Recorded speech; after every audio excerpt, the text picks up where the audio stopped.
Welcome back to Face the State on this Sunday morning, and I want to thank all of you for the many suggestions you've been sending me about black business owners in Connecticut and which ones we should be featuring. With us today is Gary McCummings. He is the owner of a salon in Glastonbury, Salon. And Gary, thank you so much for being with us here today. Thank you very much, Dennis, for having me. So tell me the story of your journey to become your own boss. How did it go?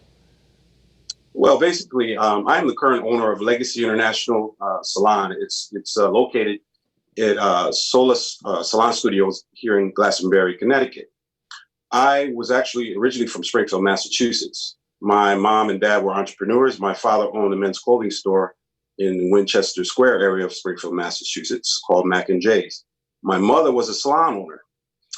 I had I'd gone into the Air Force, came out, worked for UTC, was dislocated, and then I was offered the opportunity to get re-educated, and I received some grants to go back to school. I chose the cosmetology field, like my mom. So it's been 25 years I've been in the business. 25 years. How difficult was it for your parents to own their own businesses? Well, back then I was very young. I was only 5 years old when my dad ended up closing his business. So I really didn't have all of the details. I do know that he had a partner that helped him to establish his presence in that community there in Springfield, Mass. And as you created your own business and went your own way, what did you learn from your parents? What I learned was a work ethic. I learned that, customer service and really getting to the heart of knowing people was the most important aspect of doing business.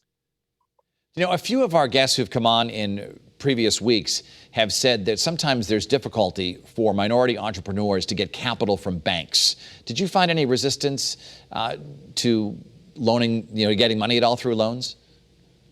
Well, I chose not to go that route. Fortunately, I am a homeowner, so I used the equity from my home to finance my business in the beginning. What is your advice to a young person of color watching this program today who says, I want to own my own business someday? What advice would you give them? Words of wisdom from your own experience. In short, one of my favorite phrases is, don't let your dreams become nightmares.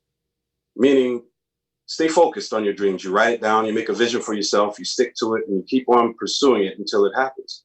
But don't let the issues of life deter you from accomplishing that. Because if you started to walk from here to Boston, Massachusetts, as long as you continue to walk, you eventually make it.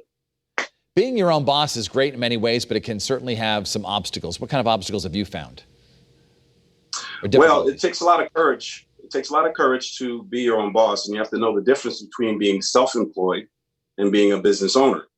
When you're a business owner, oftentimes you cannot be present, and everything is going to flow smoothly. When you're self-employed, you have to be present. You have to be very involved, and you cannot make the mistake of thinking that you can start a business and just disappear. You have to stick to it. Did you have any mentors besides your parents?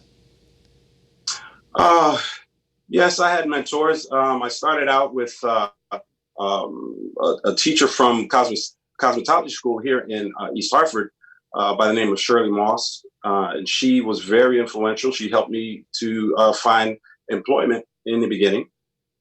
Yeah. And I have others, but there's so many. I would hate to miss out on acknowledging certain people. But Lisa Johnson at Touch of Class in Middletown, Connecticut, Vanessa Hall at Beauty Within in Springfield, Massachusetts, and various others along the way. As you look around, do you see more minority-owned businesses today than you did when you first started out? Well, personally, I've mentored quite a few people who have gone on to become licensed, because I did have a school at one point in time in East Hartford. I've also mentored some of my employees as assistants, and they've gone on to own their own business, especially in this particular field. As a whole, though, I'm very focused on what I'm doing. And I do know that there are people who are constantly asking for advice. So I hope that they find success in their ventures. Well, Gary McCummings, we thank you so much for joining us, and best wishes for continued success to you. Thanks for sharing your story with us today. Thank you for having me, Dennis. And have a great weekend. And to all of our viewers out there, hope you enjoy the rest of your Sunday. CBS Sunday Morning with Jane Pauley is coming up next right here on Channel 3. I'll see you back here tomorrow. Our next news is tonight. Have a great day, everybody.